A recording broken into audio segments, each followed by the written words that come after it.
aqoonsi wadaarsigan oo soo agaasintay wasaaradda haweenka iyo xuquuqul insaanka galmudug oo gacan ka helaysa macadka dimuqraadiyadda iyo doorashooyinka qaaradda Afrika aysa isla markaana ahaa mid looga arrinsanayay sida lagu xaqiijin karo qoondada haweenka ka qaybgalka arrimaha doorashooyinka dalka ayaa waxa ka qaybgalay xubno ka socda odayaasha dhaqanka iyo ururada haweenka iyo sidoo kale guddo ka hayay mas'uuliyiin ka tirsan dowlad goboleedka galmudug duqa degmada Gaalkacyo Cabdiraxmaan Sheekh Xasan Jimcaale ayaana ugu horeyn ka hadlay fulitaanka aqoonsi wadaarsigan marka la leeyahay ama qoondada loo kala sar xuquuqda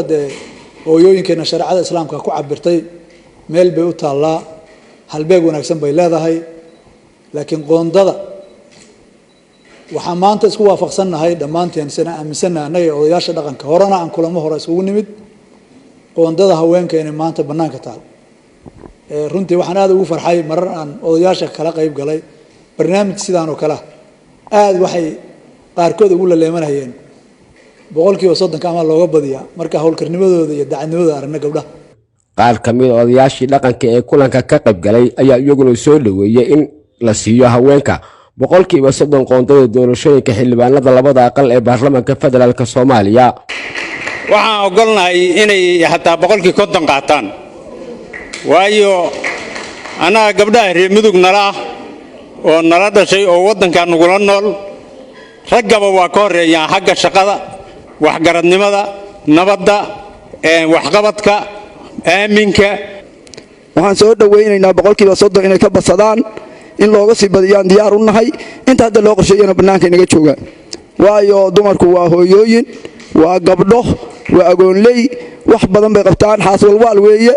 hoos unbay dadka ka soo dhaqaan maahan waxaan inta ku darsanayaa geeyada iyo gabdhaha iyo geela reer mudug isku laaya gabdhuhu marka agteena qiimay ka leeyihiin haddii reer mudug nahay intaas waan lagu doodaa waxaan kaloo ku darayaa qoondada hooyooyinku wax muran ku jira maahan kaalintii koowaad baa nala weydiiyay tii labaadna maanta weeye waan aqbalnay ugu dambeynna agaasimaha guud ee wasaaradda haweenka iyo xuquuqul insaanka galmudug Maxamed Cali Allaale ayaa bogaadiyay kaalinta odayaasha dhaqanku ay ka qaadanayaan arrimaha doorashooyinka iyo sidoo kale aqoonsi wadaarsiga maanta doodihiinana waxay noo ahaayeen muhiim sidii aan ugu talagalnayna barnaamijka wuu noogu dhacay idinkuna waa mahadsantihiin maadaama aad nagu garab istaagteen inaan ku guuleysano shaqadii naloo igmaday ama aan rabnay inaan qabanno aad baad u mahadsantihiin dhammaan waa idin mahad celinayaa kulankuna waa noo xiran yahay Cabdirasaaq Maxamed Axmed warbaahinta qaranka Soomaaliya Gaalkacyo.